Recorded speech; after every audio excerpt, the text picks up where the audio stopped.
వదిలేద్దాం యోనాని, వదలొద్దా? ఇవాళ వదిలేద్దాం, ఇవాళతో వదిలేద్దాం. మొదటి 2 అధ్యాయాలు మనం చూసాము. 2 అధ్యాయం 10వ వచనం మనం చూసాము. అక్కడ అంతలో యెహోవా మత్స్యమునకు ఆజ్ఞ ఇయ్యగా అది యోనాను నేల మీద కక్కివేసింది.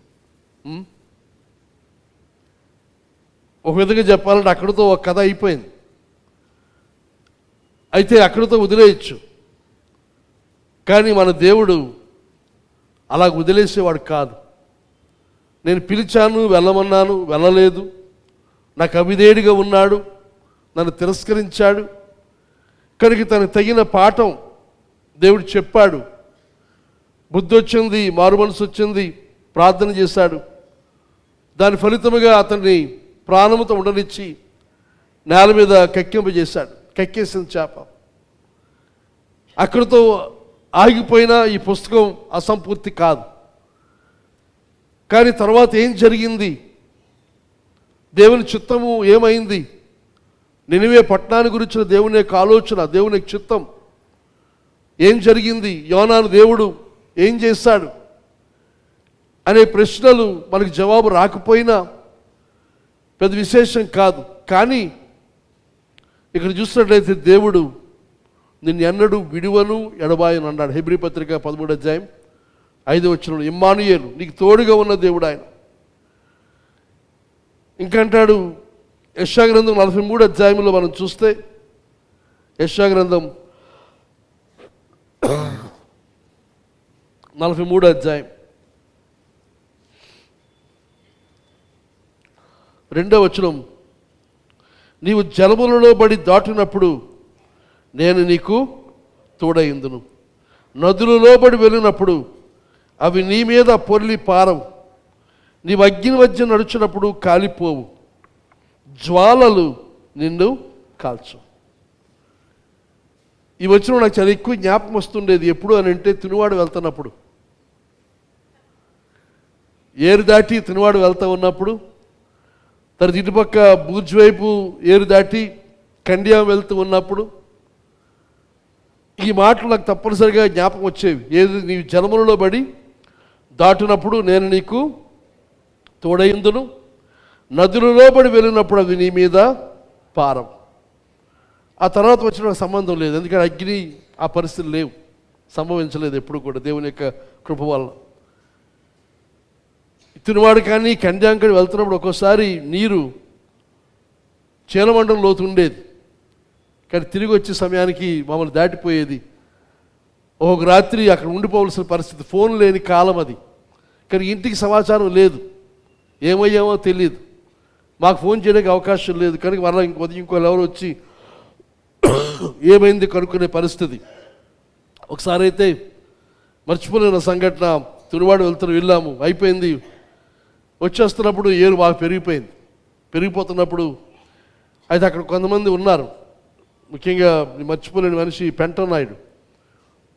తాను అన్నాడు, నేను తీసుకెళ్ళిపోతాను, మీరు నా ఏమి చేయకండి, నా భుజాలు పట్టుకుని నా వెనకాల రండి, మీ కాళ్ళు అందినంతసేపు అలా ఉండండి, కాళ్ళు అందరూ పోయినప్పుడు నా మీద ఏలబడిపోండి, అవతల తీసుకెళ్ళి దించే పూచి నాది అన్నాడు.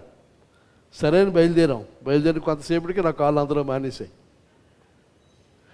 నీరంటే భయం. అప్పుడు ఈ వాక్యం, ప్రభా జలములలో పడి దాటినప్పుడు నేను నీకు తోడయింది అన్నావు, కానీ ప్రభు నీవు నాకు తోడు ఉండాలి, నన్ను అవతలకి తీసుకువెళ్ళాలి.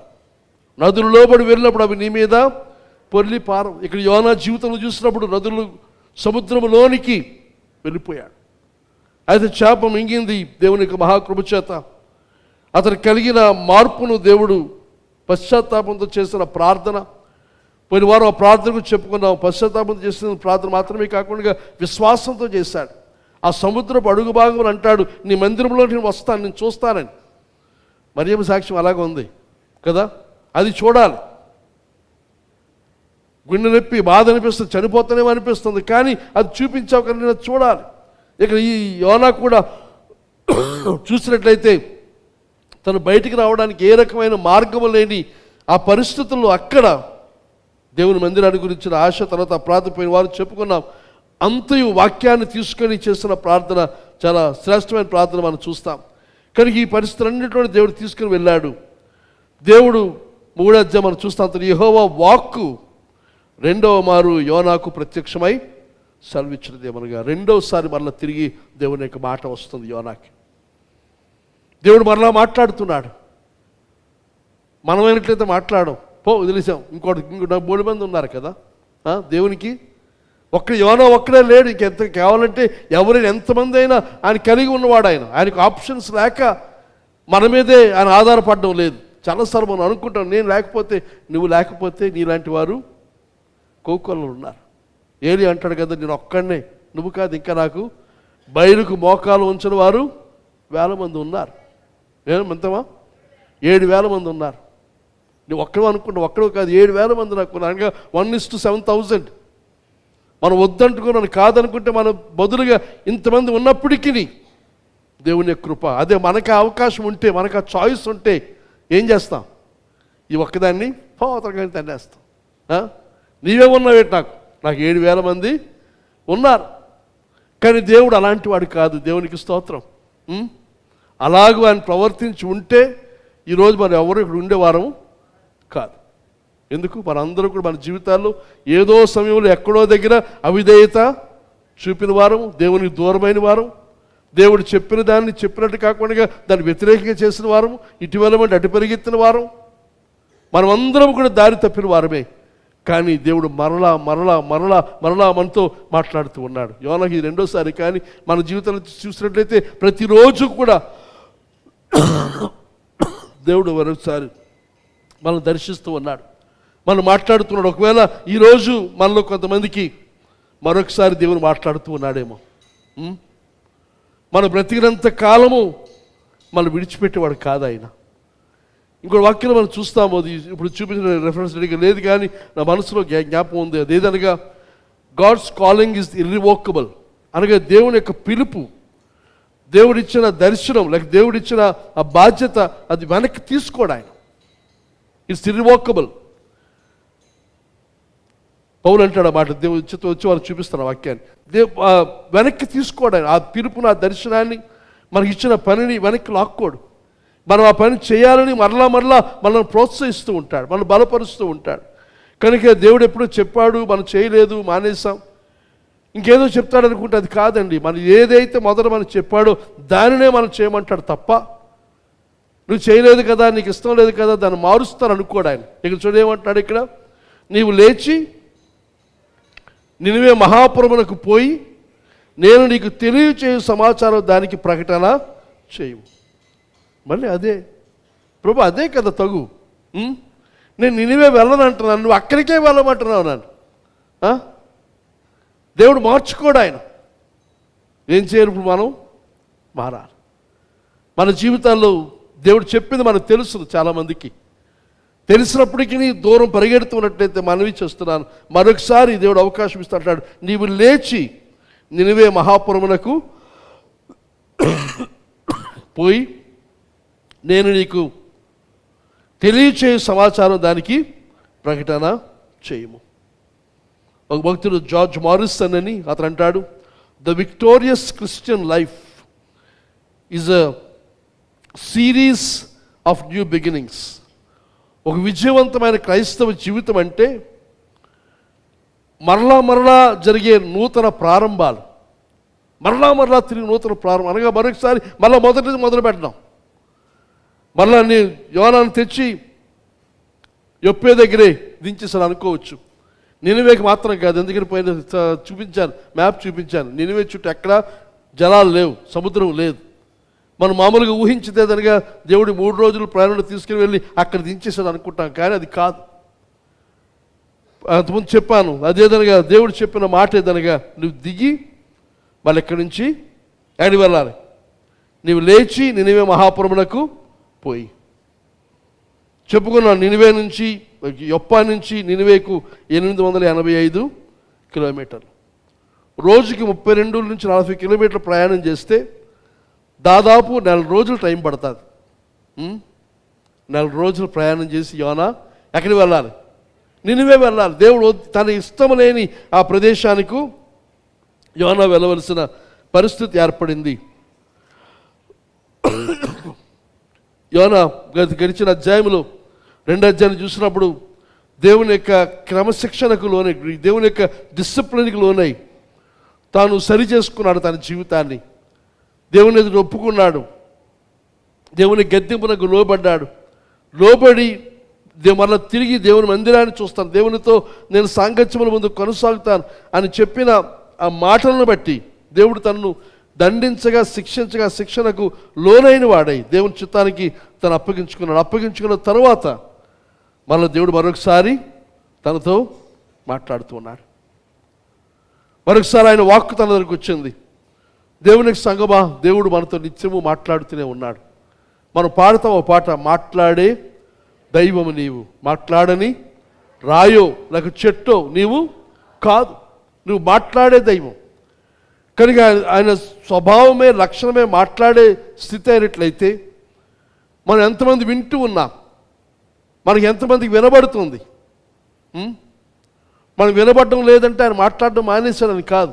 దాని అర్థం ఏమిటి? మన చెవులే వినికిడి లేదు, మనకి అభ్యాసం లేదు, అలవాటు లేదు. కనుక దేవునికి సంగమా మనవి చేస్తున్నాను, మనం తప్పిపోయి వెళ్ళిపోయినా మరలా తిరిగి వచ్చినా మనం సహించి ఉండేవాడు కాకుండా మనతో మాట్లాడు, మరలా మనల్ని దర్శించేవాడు.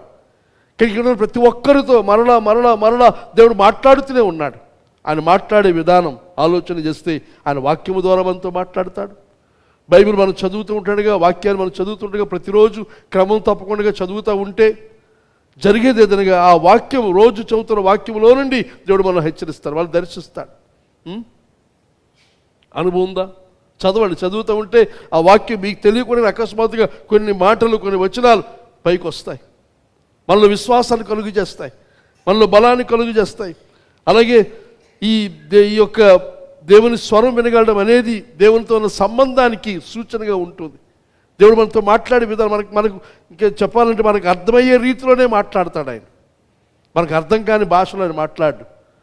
ఇంకా చెప్పాలంటే దేవుడు మన స్థాయికి దిగిపోయి మనతో మాట్లాడతాడు ఆయన. మనం ఏ మాటలు అర్థం చేసుకోగలం చూడసారి. పెద్దలైన మనం చిన్నపిల్లలతో మాట్లాడడానికి ఏం చేస్తాం? మన దగ్గర ఆ స్థాయికి దిగిపోయి లెవెల్కి వచ్చేసి కిందకు వచ్చేసి ఏమంటాం?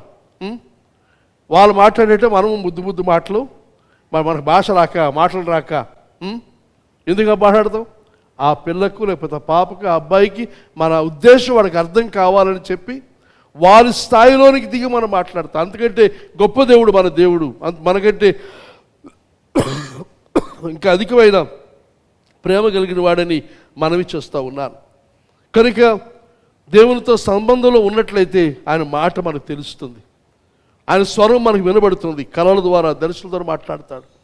ఇంకా సామాన్యంగా దేవుని వాక్యం బోధిస్తే ఈ సమయం ఇది చాలా ప్రాముఖ్యం. ఇది నేనేదో ఆషామాషిగా తీసుకొని లేదా ఏదో నిలబడి చెప్పాలి కాబట్టి చెప్పడం కోసం కాదు, కానీ దీని గురించి ఎంతో ప్రయాస, ఎంతో ప్రార్థన, ఎంతో సిద్ధపాటు ఉంటుంది. ఇది దేవుని చిత్తమని నమ్మిన తరువాతే ఆ మాటలు తీసుకొని వస్తాను తప్ప ఊరికినే ఏదో చెప్పాలి కాబట్టి చెప్పేది ఎంత మాత్రము కూడా కాదు. ఇది దేవుడు నీతోనూ నాతోనూ మనందరితోనూ మాట్లాడాలని ఉద్దేశం. దేవుని యొక్క మాట వినబడే సమయం ఇది. కానీ ఈ సమయాన్ని మనం నిర్లక్ష్యం చేయకూడదు. వింటూ ఉంటాడుగా ఏదో ఒక మాట మనలో ప్రభావాన్ని చూపిస్తుంది, విశ్వాసం కలుగుతుంది. ఆ విశ్వాసం ద్వారా గొప్ప విషయాలు మనం సాధించడానికి అవకాశం కలుగుతుందని మనవి చేస్తూ ఉన్నాను. మనం దేవుని నుండి ఒకవేళ తొలగిపోయినా మన నుండి ఆయన తొలగిపోడు. చూడండి సార్, 130వ కీర్తన 4వ వచనం అంటాడు. 130వ కీర్తన 4వ వచనంలో, అయినను జనులు నీ యందు భయభక్తి నిలుపునట్లు నీ యొద్ద క్షమాపణ దొరుకును. ఆయన దేవుంది క్షమాపణ. ఆయన ఎదురు వెళ్తే మనకు క్షమాపణ ఉంది. ఎవరుమైనా సరే చెప్పాలంటే ప్రతిరోజు కూడా దేవుని దగ్గర వెళ్ళాలి. మనం వెళ్తున్నప్పుడు ఒకవేళ నిన్నటి దినమందు మనం ఏదైనా దేవుని దూరమైన పరిస్థితులు చేసుకుంటే మన మనసులో కానీ, ఆలోచనలో కానీ, మన కార్యముల్లో కానీ అది వెంటనే సరి చేసుకుంది. రేపటి వరకు వాయిదా వేయొద్దు. ప్రభు ఇదిగో ఈ తప్పు నా మనస్సాక్షి నన్ను గద్దిస్తుంది, నన్ను క్షమించని దేవుని దగ్గర సరి చేసుకున్నట్లయితే ఆయన దగ్గర ఏముంది? క్షమాపణ ఉంది. There is forgiveness with God that you may be feared. ఆయన భయం కలిగి ఉండినట్లు ఆయన దగ్గర క్షమాపణ ఉందని మనవి చేస్తూ ఉన్నాను. కనుక దేవునితో సత్సంబంధములు అందరము కొనసాగుతాం. దేవునికి స్వరాన్ని విందాం. మనం చేస్తున్న కార్యాలు మన లోపల దేవుడు మనకు మాట్లాడుతాడు. ఎలా మాట్లాడుతుంది? వెళ్ళని స్వరం ఉంటుంది, బేకరగా మన డీజే సౌండ్లో రాదు, లోపల మెల్లని స్వరం వినబడుతుంది. ఇంకా కొన్ని సందర్భాల్లో మనం అనుకున్న మాట మనం అన్నప్పుడు, మనం చేయకుండా పని మనం చేస్తున్నప్పుడు మనలో సమాధానం లోపిస్తుంది, కోల్పోతాం, యాజిటేషన్ వస్తుంది, లోపల అలజడి అయిపోతుంది, అశాంతి కలుగుతుంది, నెమ్మది ఏర్పడుతుంది. అది దాని అర్థం ఏదనగా దేవుడు మనల్ని వద్దని హెచ్చరిస్తున్నాడు. అలాంటప్పుడు మనం సరి చేసుకొని, ప్రభువా నీ చిత్తమని మనం పక్క తప్పుకొని, ప్రభు నన్ను ఏం చేయమంటూ ఆయనే మనకు దారిని ఆయన చూపిస్తాడు.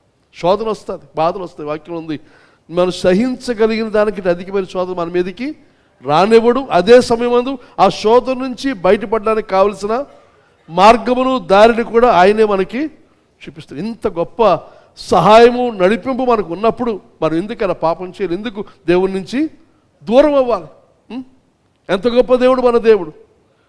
కనుక ఆయన మరలా తిరిగి దర్శిస్తున్న దేవుడు. మరలా తిరిగి దర్శించి యోనాకి ఇస్తున్న సవాలు ఎదురు, యోనా నీవు లేచి నినివే మహాపురమునకు పోయి, నినివే మహాపురం, నినివేని ఏమంటాడు ఆయన? Great city. ఇక్కడ ఈ యోనా గ్రంథం 4 అధ్యాయాల్లో 4 సార్లు ఇది మహాపట్నం అని వాడతాడు దేవుడు. ఈ మహాపట్నం నువ్వు వెళ్ళు. ఈ యోనా క్షమించాడు, ఈ యొక్క నినివే పట్టణం ఆలోచన చేస్తే ఆదికాండం 10 అధ్యాయం 8 నుండి 10 వచనాలు మనం చూస్తే, ఆడు కనబడే విషయం ఏదనగా నిమ్రోదు, నోవహు యొక్క మునిమానవాడు, అతని ద్వారా నిర్మించబడింది ఈ నినివే అనే పట్టణం. ఆ నినివే చుట్టుపక్కల మిగతా పట్టణాలు ఇవన్నీ కలిపి అది అష్షూరు సామ్రాజ్యముగా తర్వాత ఏర్పడింది. కానీ ఇది చూసినప్పుడు దేవుని దృష్టిలో ఇది మహాపురము, ఇది గొప్ప పట్టణము, గొప్ప నగరము. కానీ దానితో పాటుగా ఈ నగరము చాలా దుష్టత్వానికి, మూర్ఖత్వానికి, తర్వాత క్రూయల్టీకి, అనగా మరి విపరీతమైన హింస ఆ దేశంలో ఉన్న పరిస్థితి, ఆ ప్రజలకు ఉన్న పరిస్థితి, చిన్నపిల్లలు సహితం వారు చంపేసే పరిస్థితి. అనగా కొన్ని చోట్ల చూసిన పాతి స్తంభాల మీద మనుషులను పడేసి వారు అలా చనిపోయి ఎండలో ఎండిపోయే విధముగా ఎవరు బ్రతికుండకూడదని వారు ఎక్కడి వెళ్ళినా చేసే విపరీతమైన మారణ హోమం ఈ యొక్క నినివే లేదా అష్షూరు సామ్రాజ్యం చేసే పరిస్థితి ఉందని చెప్పి మనవి చేస్తూ ఉన్నాను. తర్వాత ఈ పట్టణం పాపములో కూడా గొప్పది, పాపము కలిగిన దేశం ఇది. శత్రువుల విషయం ఏమాత్రము కూడా కనికరము చూపని జనాంగం. అయితే దేవుడు ఏం చేస్తున్నాడు? ఎవరిని పంపిస్తున్నాడు? యోనా నీవు వెళ్ళు. ఒకసారి యోనా సేవ చేస్తున్న ప్రదేశము, తను దేవుడు పంపిస్తున్న ప్రదేశం ఆలోచన చేస్తే, ఇప్పుడు సమయం లేదు కానీ వివరించడానికి, యోనా ఉత్తర ఇశ్రాయేల్ దేశంలో సేవ చేస్తూ ఉన్నాడు.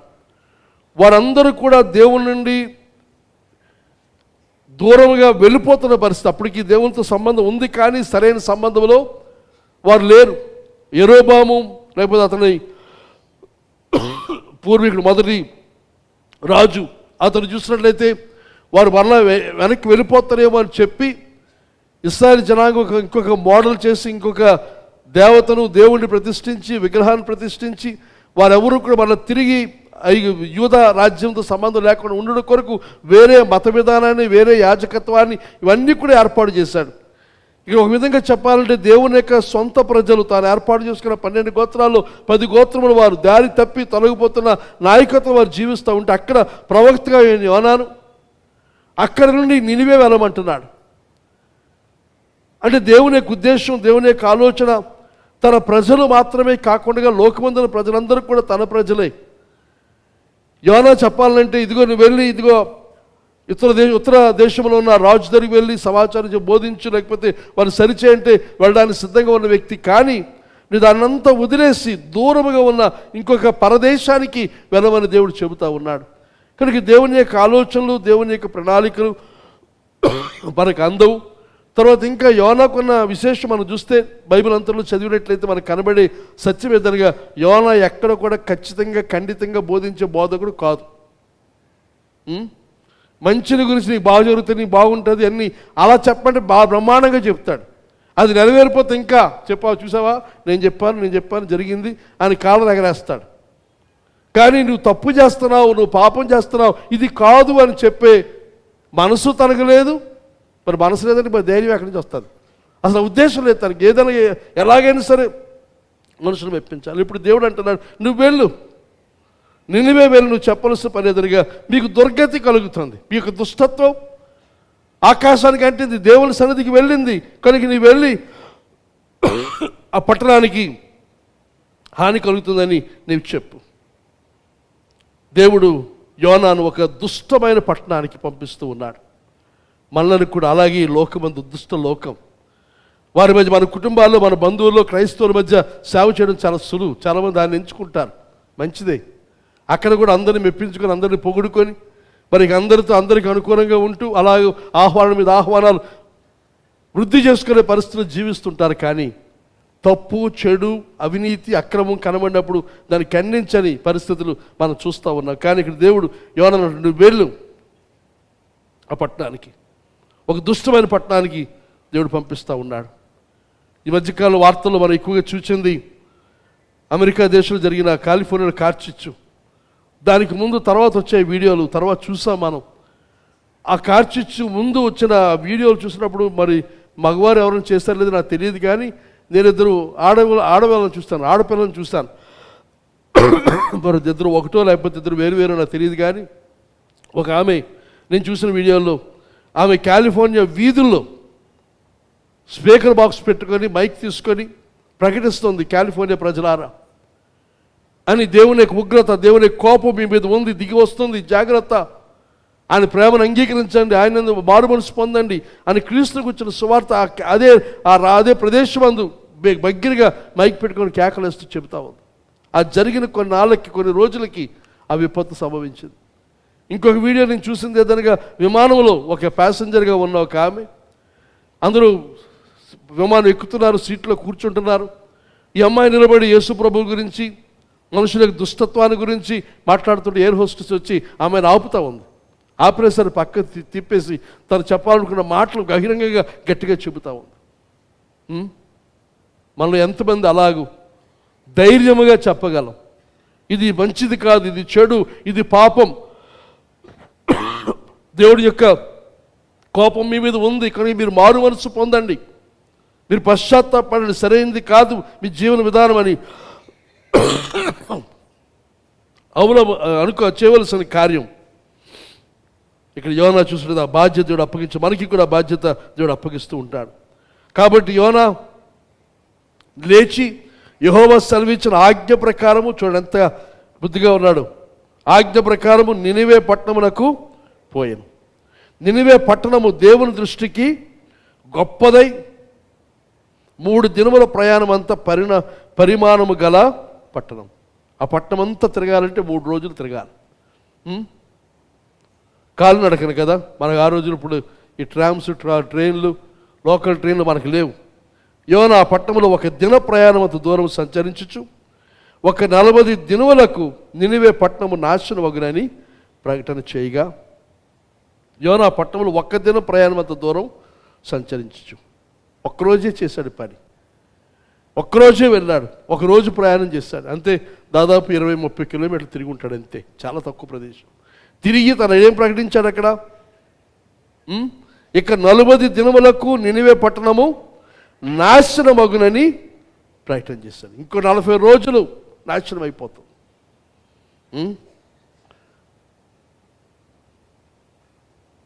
40 రోజులు బైబిల్లో చూస్తే 40 పరీక్షా కాలం, చాలా సూచనలు, కానీ అవన్నీ వదిలేసి ముందుకు వెళ్దాం. ఇక్కడ నినివే 40 రోజుల్లో నాశనం అయిపోతుంది. ఇక్కడ ఈ మాటలు హిబ్రూ ఒరిజినల్ భాషలో చూసినట్లయితే 5 పదాలే వాడారు అక్కడ. 5 పదాలు మాత్రమే ప్రకటించాడు. అనగా ఆ రోజంతా తను చెప్పిన సువార్త, చెప్పిన ప్రకటన ఏదనగా ఈ 5 పదాలే. ఏమిటి 5 పదాలు? ఇంకో 40 రోజుల్లో ఇక 40 దినములకు నినివే పట్టణము నాశనం.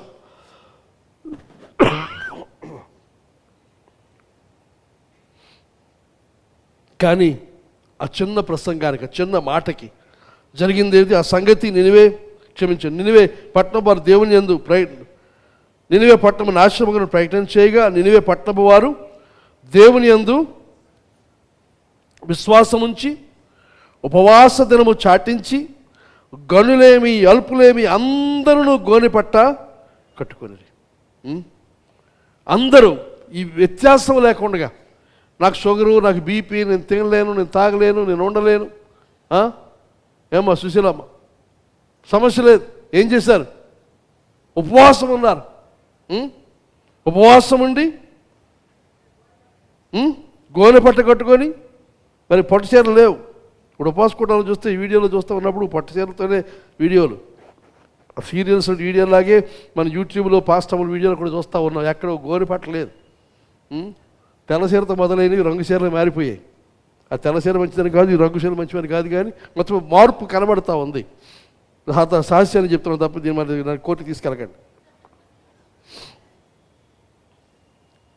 ఆ సంగతి అందరూ గోనెపట్ట కట్టుకొని, ఆ సంగతి నినివే రాజునకు వినబడినప్పుడు ప్రజల్లో కలిగిన ఈ స్పందన రాజు వరకు వెళ్ళిపోయింది. విన్నప్పుడు ఏం చేస్తున్నాడు అతను తన సింహాసనం మీద నుండి దిగి తన రాజు వస్త్రములు తీసివేసి గోనెపట్ట కట్టుకొని బూడిదలో కూర్చున్నాను.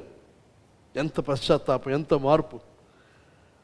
నా ఆశ, ప్రార్థన ఇలాంటి ఉద్యమం నేను చూడాలని ఆశిస్తున్నాను. ఇలాంటి జరగాలని ఆశిస్తున్నాం. మనం బోధిస్తాం, ప్రకటిస్తాం, వచ్చేస్తే ఎవడు పట్టించుకోడు. ప్రతి వారం మీతో మాట్లాడుతున్న మీరు పట్టించుకోవడం లేదు. ఒకసారి అనిపిస్తుంది, ప్రభు ఎందుకు ఈ ప్రయాస అనిపిస్తుంది. ఎంత మార్పు, ఎంత పశ్చాత్తాపం! ఒకవేళ ఇంకంటున్నాడు ఇక్కడ, మరియు రాజు అయిన తానును ఆయన మంత్రులను ఆజ్ఞ ఇయ్యగా, ఒకవేళ దేవుడు మనసు త్రిప్పుకొని పశ్చాత్తాప్తుడై మనము లయము కాకుండా తన కోపాగ్ని చల్లార్చుకోండి గనుక మనుషులు ఏది పుచ్చుకొనకూడదు. ఇక తర్వాత వాటిని వింతైనవి, పశువులు కానీ, ఎద్దులు కానీ, గొర్రెలు కానీ మేత మేయకూడదు, నీళ్లు త్రాగకూడదు. ఇది నిజమైన పశ్చాత్తాపం, మార్పు. ఈరోజు మనలో చాలామంది చర్చికి రాలేదు. ఎందుకు? కోళ్ళ కోసం, మేకలు, గొర్రెలు, గేదెలు, గాడిదలు, వాటి కాపలా, వాటి భద్రత, వాటి తిండి లేకపోతే ఎలాగో. ఒక పూట భోజనం ఉపవాసం ఉంటే మంచిదే, దేవుడు కనికరిస్తాడు, దేవుడు ఆశీర్వాదం మనకు కలుగుతాడు. చూసిన రాజు అంటున్నాడు, ఎవరు కూడా ఎద్దులు కానీ, పశువులు కానీ, గొర్రెలు కానీ మేత వేయకూడదు. ఇంకేమిటి?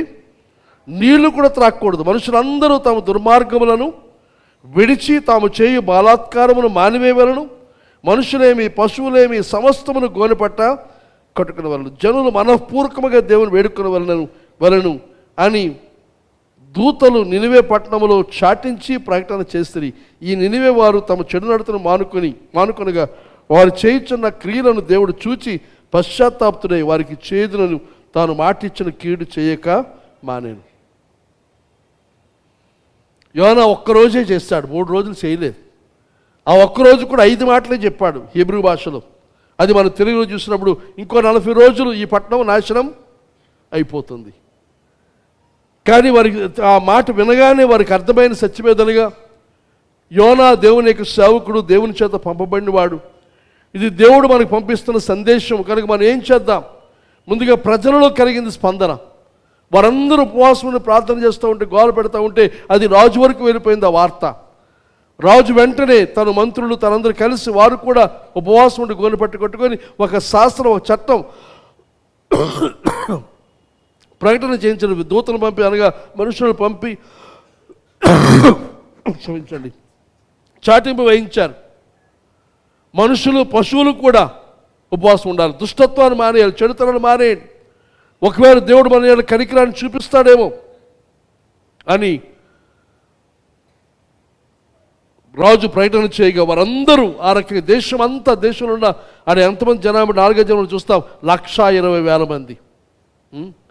పేతురు ప్రసంగానికి 3,000 మంది మారారు. ఎంత ప్రసంగం చేశాడు పేతురు కదా! కానీ యోనా చేసిన ప్రసంగం ఎంత? మీరు నాశనం అయిపోతారు అంతే. ఇప్పుడు యోనాకి దాని మించి ఇంకోటి అక్కర్లేదు తనకి. మీరు నాశనం అయిపోవడమే తనకు కావాలి.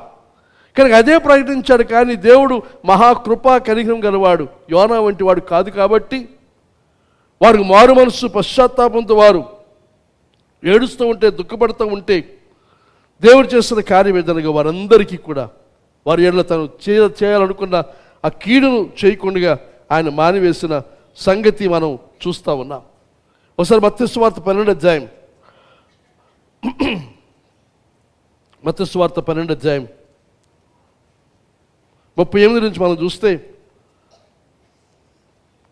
38 వచనం చూస్తే, అప్పుడు శాస్త్రులను పరిశీలన కొందరు బోధకుడా నీ వల్ల ఒక సూచక్రియ చూడగోరుచున్నాం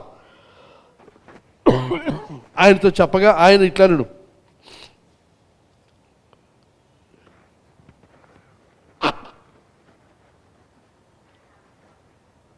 వ్యభిచారులైన చెడ్డతరం వారు సూచక్రియను అడుగుచున్నారు.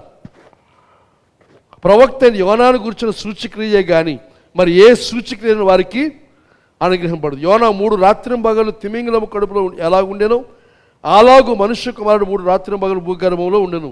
నినివే వారు యోనా ప్రకటన విని, ఈ మాటలు మనకు కావలసినవి, నినివే వారు యోనా ప్రకటన విని మారు మనసు పొందిరి గనుక విమర్శ సమయమున నినివే వారు ఈ తరము వారితో నిలువబడి వారి మీద నేరస్థాపన చేతురు. ఇదిగో యోనా కంటే గొప్పవాడు ఇక్కడ ఉన్నాడు. దేవుని యొక్క తీర్పు రోజున నినివే ప్రజలు ఆ రోజు ప్రభు యొక్క మాటలు వింటున్న శాస్త్రులు పరిసయ్యులు మాత్రమే కాకుండా ఆ జనాంగం అంతటి గురించి చెప్తున్నాడు. మీరందరూ కూడా విమర్శ దినమందు మీ మీద సాక్షి ఎవరు పలుకుతారు? నినివే వారు పలుకుతారు. మేము మారు మనసు పొందాం, మేము పశ్చాత్తాపం పొందాం, మాకు దేవుడు తప్పించాడు అని యోనా యొక్క ప్రసంగం ద్వారా మేము మార్పు చెందామని చెప్తే ప్రభు అంటాడు, ఇక్కడ యోనా కంటే గొప్పవాడు ఇక్కడ ఉన్నాడు.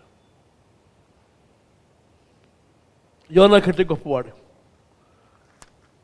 యోనా చూసినట్లయితే ప్రవక్త, కానీ మన ప్రభువైన యేసుక్రీస్తు దేవుని కుమారుడు, సాక్షాత్తు త్రిత్వంలో 2వ వ్యక్తి. ఇక్కడ యోనా చూసినట్లయితే తీర్పు ప్రకటన చేశాడు, కానీ ప్రభువైన యేసుక్రీస్తు కృప రక్షణ గురించిన ప్రకటన చేయడానికి వచ్చాడు. యోనా చూస్తే తన యొక్క పాపం విషయమై తను ఇంచుమించు మరణించిన పరిస్థితి ఏర్పడింది, కానీ ప్రభువైన యేసుక్రీస్తు మనందరి పాపముల కొరకు ఆయన మరణించాడు. యోనా ఒక పట్టణానికే దేవుడు పంపించాడు పని, కానీ ప్రభువైన యేసుక్రీస్తు సర్వలోకం యొక్క రక్షణ బాధ్యత ఆయనది. కనుక యోనా కంటే ప్రభువైన యేసుక్రీస్తు గొప్పవాడు. యోనా యొక్క విధేయత పూర్ణ హృదయంతో కాదు, కానీ ప్రభువైన యేసు యొక్క విధేయత తండ్రి చిత్తము నెరవేర్చుటే తన పని తప్ప ఇంకేది కూడా తాను చేయలేదు. యోనా తాను ఏ దేశానికైతే ప్రకటించడానికి దేవుడు పంపించాడు ఆ ప్రజల మీద ఏమాత్రం కూడా ప్రేమ లేదు, అస్సలు ప్రేమ లేదు. కానీ ప్రభు అయినట్లయితే ప్రేమ గలవాడై దయ గలవాడై వారి కొరకు తన ప్రాణాన్ని ఇచ్చినవాడు. యోనాలో ప్రేమ లేదు, వారిని రక్షించడానికి ఏమాత్రం తన మనస్సు లేదు, కానీ ప్రభువైన యేసుక్రీస్తు దయ కలిగిన వాడు, కనికరం గలవాడుగా అని లోకంలో ఉన్నట్టుగా మనం చూస్తాం. ఇంకా తర్వాత వచ్చిన మనం చూస్తే యోనా 4వ అధ్యాయంలో మనం చూస్తే ఏం చేశాడు? యోనా దీన్ని చూసి బహు చిత్తాక్రాంతుడై కోపగించుకొని యెహోవా నేను నా దేశమందు ఉండగా ఇట్లు జరుగునని నేను అనుకుంటేనే కదా, నాకు తెలుసు నువ్వు ఎలా చేస్తావని.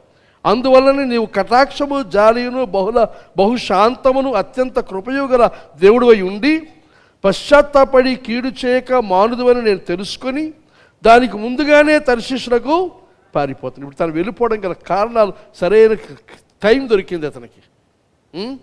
నాకు తెలుసు నువ్వు ఎలాంటి వాడు అని తెలుసు నాకు, కానీ ఏం చేస్తాను ఇప్పుడు? అందుకే మొదటే నువ్వు చెప్పిన మాట వెనకే నువ్వు చివరికి ఎలాగే చేస్తావు కాబట్టి నేను ముందే పారిపోయాను. కానీ నేను వెళ్ళింది తర్షీషు వెళ్ళిపోయింది కరెక్ట్, నువ్వే తప్పు. నువ్వు నాశనం చేస్తాను, నువ్వు చేయలేదు, నువ్వు మాట తప్పిపోయావు. నన్ను ఈ పరిస్థితిలో రాకూడదని నేను వెళ్ళిపోతే మళ్ళీ తెచ్చావు, తెచ్చిన తర్వాత పని నెరవేర్చావా? లేదు. ఇంకా చూస్తా అంటాడు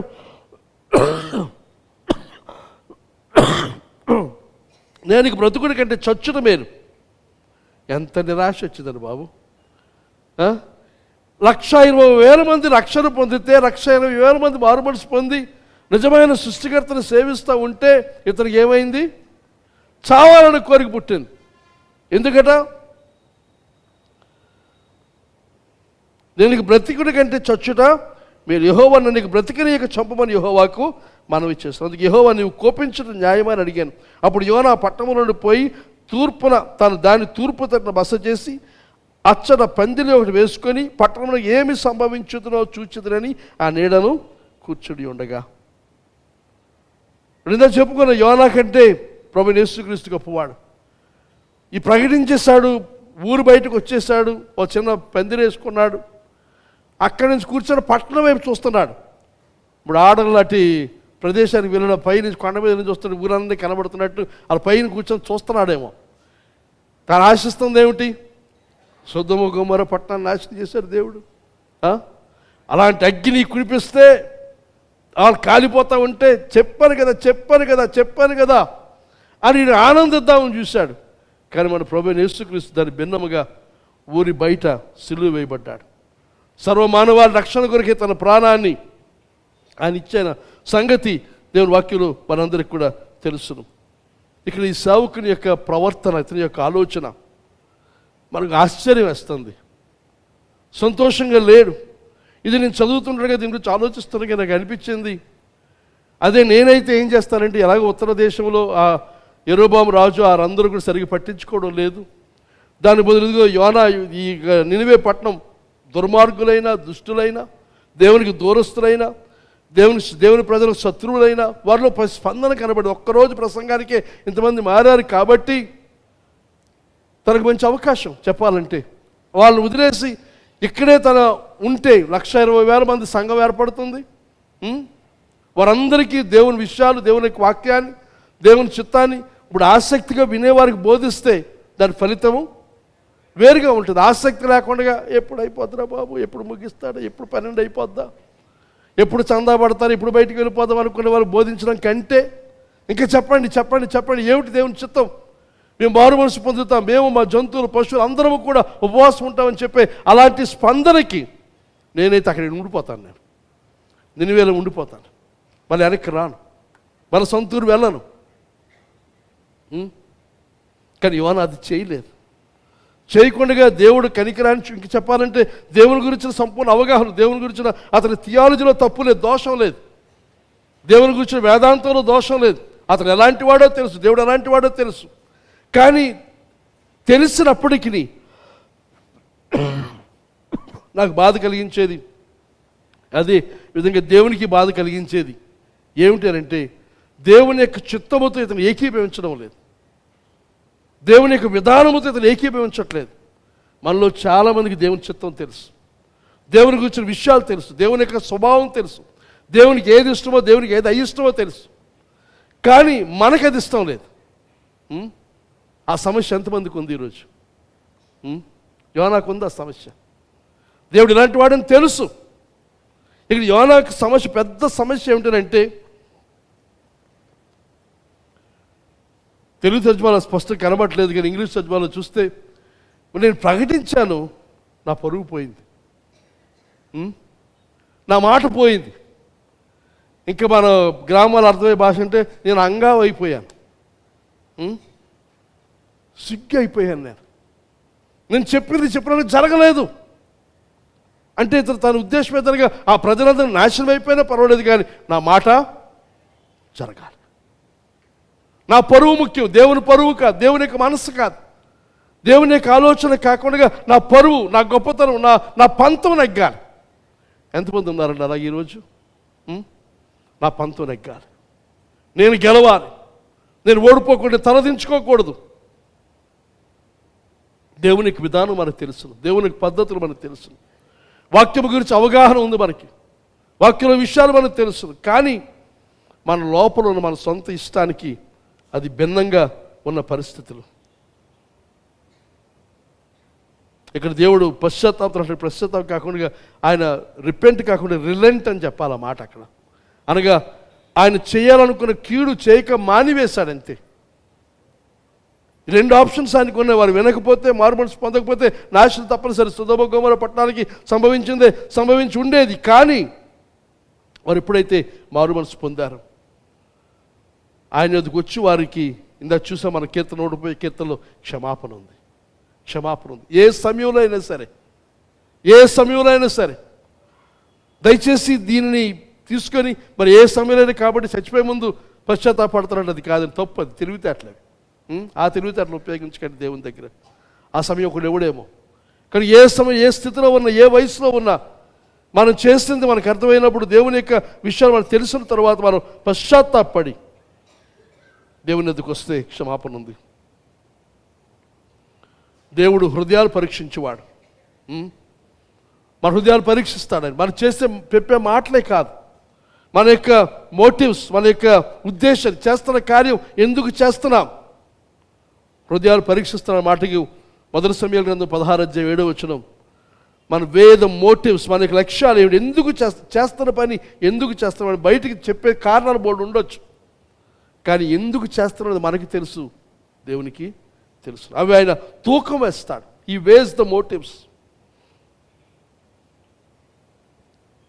ఈ 4 అధ్యాయంలో మనకు కనబడుతున్న విషయం ఏదనగా, అయితే ఇందాక మనం చెప్పుకున్నట్టుగానే ఈ 3 అధ్యాయంతో పుస్తకం ఆగిపోయినా పర్లేదు కదా.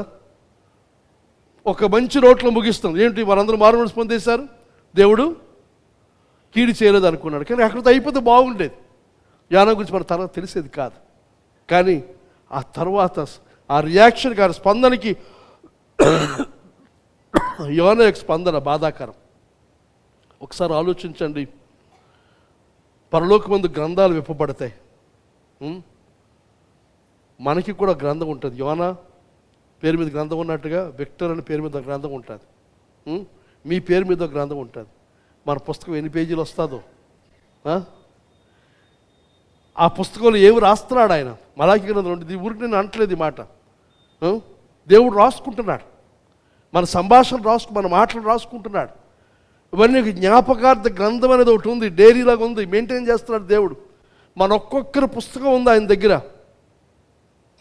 ఇది యోనా గురించిన పుస్తకం, 4 అధ్యాయాల పుస్తకం. మన పుస్తకం ఎన్ని అధ్యాయాలు? దేవునితో మన ప్రయాణంలో ఎలాగ వెళ్ళాం, ఎలాగ ఉన్నాం, చివరికి ఆయన మన గురించి చెప్పేది ఏమిటి చూడవలసిందిగా మనవి చేస్తాం. 4 అధ్యాయాలు చూస్తే యోనా యొక్క హృదయం బయటపడుతుంది. ఏమిటా హృదయం? తన గురించి. 1 అధ్యాయంలో మనం చూస్తే యోనా తప్పిపోయిన కుమారులాగా ఉన్నాడు. కానీ 4 అధ్యాయానికి వచ్చే సమయానికి యోనా ఆ పెద్ద కుమారుడిలాగా ఉన్నాడు. పెద్ద కుమారుడు ఎలాగైతే కోపం అయిపోయి హీ వాజ్ క్రిటికల్, అనగా విమర్శనాత్మకంగా ఉన్నాడు. ఇలా చేయొచ్చా, ఇలా చేశారా, ఇంతకుముందు చేశారా, ఇప్పుడు ఎందుకు ఇలా చేస్తున్నారు, ఇదేమిటి, అదొక క్రిటికల్ ఆలోచన. ఇంకా స్వార్థపూరితమైనది, సెల్ఫిష్. తర్వాత సలెన్, అనగా మొహం మార్చుకొని ఎప్పుడు పాజిటివ్ మంచి ఆలోచన ఉండదు, కోపం. తర్వాత సంతోషలేని తరం.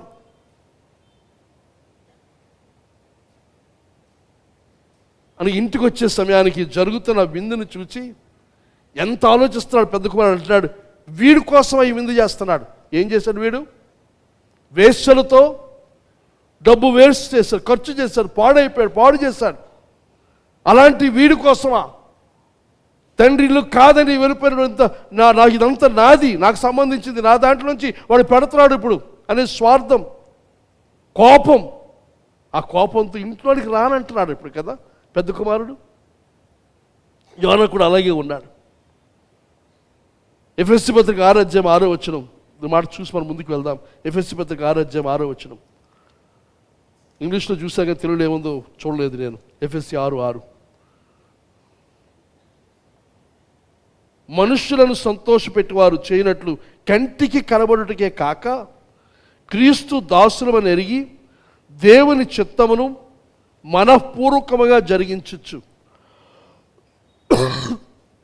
మనుషులకు చేసినట్టు కాక ప్రభువులకు చేసినట్లే ఇష్టపూర్వకముగా సేవ చేయడం. మనుషులకు కనబడాలని కాదు. ఈ రోజులో మన ఎక్కువైన పని, ఎక్కువైన శ్రద్ధ మనుషులకు ఈ ప్రదర్శనే ఎక్కువైపోతూ ఉంది. దేవుని వాక్యం దానికి విరుద్ధంగా మాట్లాడుతుంది. మనం వెనక్కి తగ్గాలి. ఏంటంటున్నాడు, ఎలా చేయాలి? తెలుగులో కరెక్ట్గానే వచ్చింది. దేవుని చిత్తమును మనఃపూర్వకముగా జరిగించదు. దేవుని చిత్తాన్ని చేస్తున్నామని కాదు, మనఃపూర్వకముగా మనస్ఫూర్తిగా చేయాలి. తర్వాత ఇంకా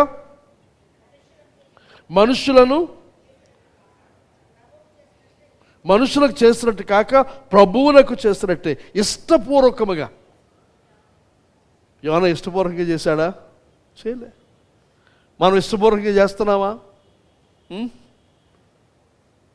మార్చుకోవాలి. ఈరోజు మార్చుకుందాం. ప్రభు ఇష్టపూర్వకంగా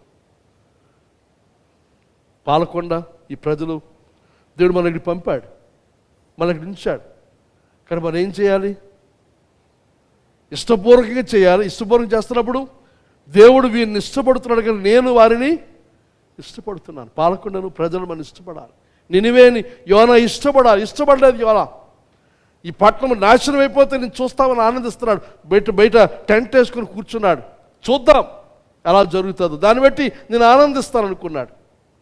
తర్వాత ఇంకోటి యోనా సమస్య ఏదనగా ఇదంతా వెళ్ళిపోయి మళ్ళీ తిరిగి తన స్వదేశానికి వెళ్తే ఏం చెప్తాడు? ఇలా ప్రకటించాను, దేవుడు ఏం చేయలేదు. ఏం ప్రవక్తవు లేవు నువ్వు, ఇక్కడ కాదని దూరదేశం వెళ్ళిపోయి ఏడు సాధించావు అంటే అక్కడ ఆ ప్రజల దగ్గర అక్కడ అంగావే కదా, అక్కడ పరుగు పోతుంది. అక్కడ పోయింది, ఎక్కడ పోయింది. దేవుడు ఏమైనా చూస్తున్నాడు, ఆయన దగ్గర పరుగు పోయింది.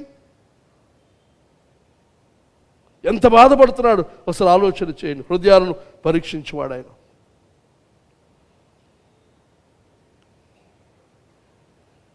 తర్వాత మనం చూస్తాం, అది నేడు కూర్చుంటే దేవుడు ఒక సొర చెట్టు ఇచ్చాడు, ఆకులు ఇచ్చాడు, అది ఎండిపోతే పురుగు పంపి ఎండిపోతే ఏడుస్తున్నాడు. యోనా ఏడుస్తూ ఉన్నాడు. యోనా 4వ అధ్యాయం. అయితే అందుకు యెహోవా ఆ బోధ చేశాడు. అక్కడ 11 వచ్చి అంటున్నాడు, అయితే 120,000 కంటే ఎక్కువై కుడి ఎడమలు ఎరిగిన జనమును బహు పశువులను గల నినివే మహాపురం విషయంలో నేను విచారపడవద్దా అని యోనాతో సెలవిచ్చినకంటే ప్రశ్నించిన అన్నాడు కదా. నేను జాలి పడవద్దా? ఈ మొక్క గురించే నువ్వు ఎంత బాధపడిపోతున్నావు, ఏడుస్తున్నావే, నేను జాలి పడవద్దా అంటే అక్కడ యోనా జవాబు ఏంటి ఇవ్వలేదేమో.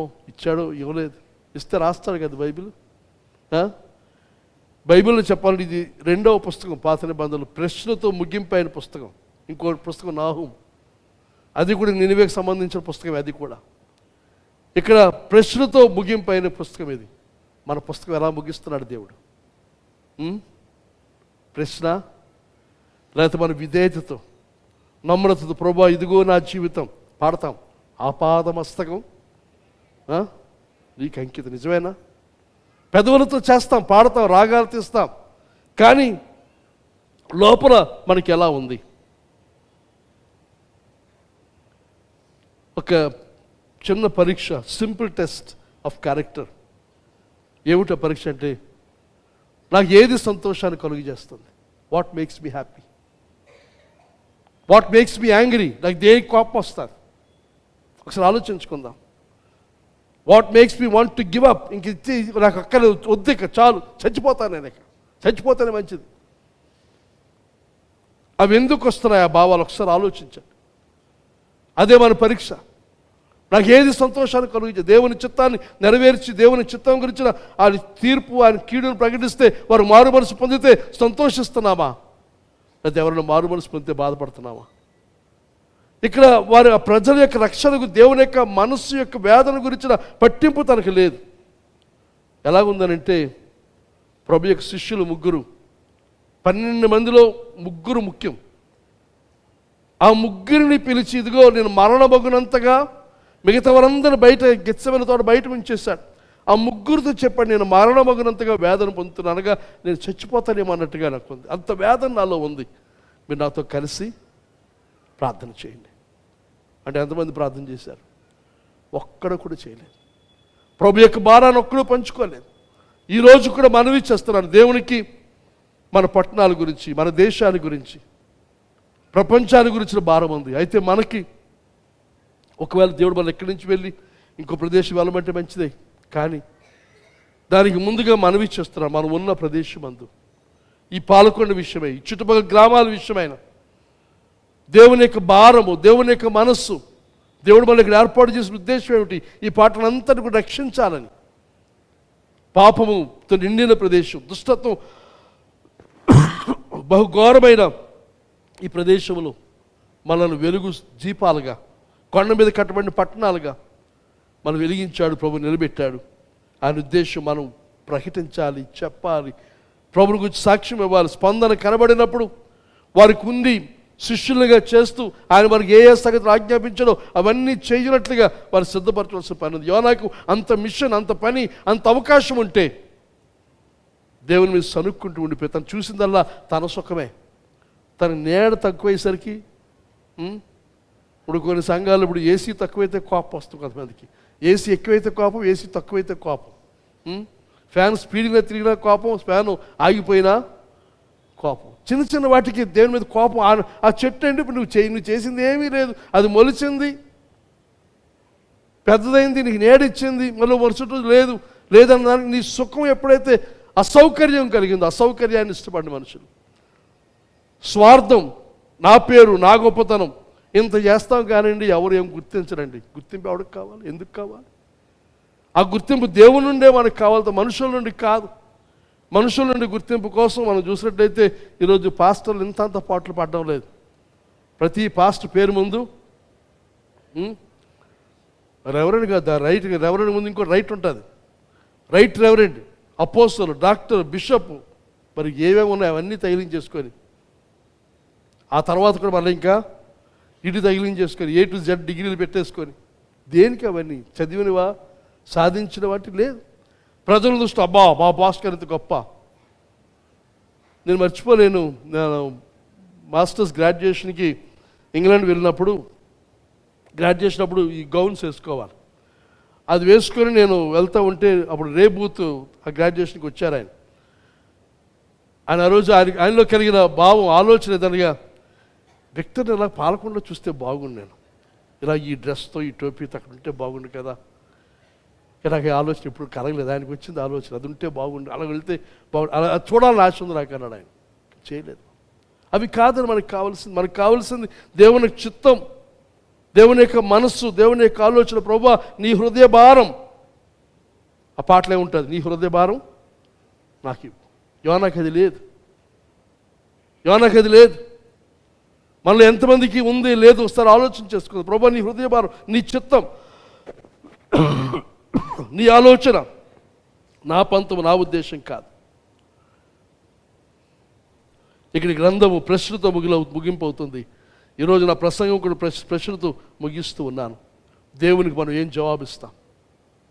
మన పుస్తకంలో ఇలాగే ప్రశ్నతో ముగింపు అయిపోతుందా మన పుస్తకం? లేదా మన గురించి ఆయన రాస్తున్న పుస్తకంలో మన జవాబు, మన స్పందన? ఇది 4 అధ్యాయాలు కాక ఇంకొక 40 అధ్యాయాలు. ఆ నినివే పట్టణం రక్షించబడ్డ మాత్రం కాకుండా అశ్షూరు సామ్రాజ్యం ఒకవేళ అది జరిగి ఉండుంటే ఆ తర్వాత కాలంలో అశ్షూరీయులు ఇశ్రాయేలు నాశనం చేయకపోయి ఉందరేమో. మనకు అవకాశం ఉంటుండగా, సమయం ఉంటుండగా ప్రభు కొరకు పనిచేద్దాం. మనకి పట్టణాల గురించి, మన గ్రామాల గురించి భారం కలిగి ఉందాం. సువార్త ప్రకటన కొరకైన భారం కలిగి ఉందాం. సువార్త ప్రకటన కొరకైన కార్యాలు మనం చేద్దాం. ప్రోత్సహించే కార్యాలు, బలపరిచే కార్యాలు, దేవుని చిత్తాన్ని నెరవేర్చే కార్యాలు మనం చేద్దాం. దాని కొరకు అందరము ప్రభు యొక్క భారము, ప్రభు యొక్క మనస్సు కలిగిన వారమై దయచేసి యోనా వలె కాకుండా ఈ 4 అధ్యాయాలు శ్రేష్టమైన పాఠాలు మనం నేర్పిస్తూ ఉన్నాడు. మొదటి అధ్యాయం తప్పైన కుమారుడు, 4 అధ్యాయంలో పెద్ద కుమారుడు ఆ ప్రవర్తన, 2 అధ్యాయంలో మారు మనసు పశ్చాత్తాపం, 3 అధ్యాయంలో సేవ చేస్తాడు కానీ మనస్సు లేకుండా, వారి రక్షణ ఏమాత్రం కూడా ఆశ లేకుండా ప్రార్థన చేశాడు. తను ఆశిస్తున్న తన గొప్పతనం, తన పేరు ఇక్కడ అక్కడ అన్ని చోట్ల కూడా తానే గొప్ప ప్రవక్తగా పరిగణించబడాలని, కానీ చెప్పిన ప్రవచనం నెరవేరకపోయినప్పుడు తన మనసులోని ఉద్దేశం అంతా కూడా దేవుడు ఇక్కడ మనం బయలుపరిచాడు. కనుక మన హృదయాంతరంగాలు పరీక్షిస్తున్నవాడు, మనం పరిశోధిస్తున్నవాడు దృష్టిలో మనం ఎలా ఉన్నాం ఒకసారి మనం పరీక్ష చేసుకోవాల్సింది మనవి చేస్తూ ఈ సందేశాన్ని ముగిస్తూ ఉన్నాను. యోనా గ్రంథం అయిపోయింది, మన పుస్తకాలు అవలేదు, ఇంకా రాతలో ఉన్నాయి.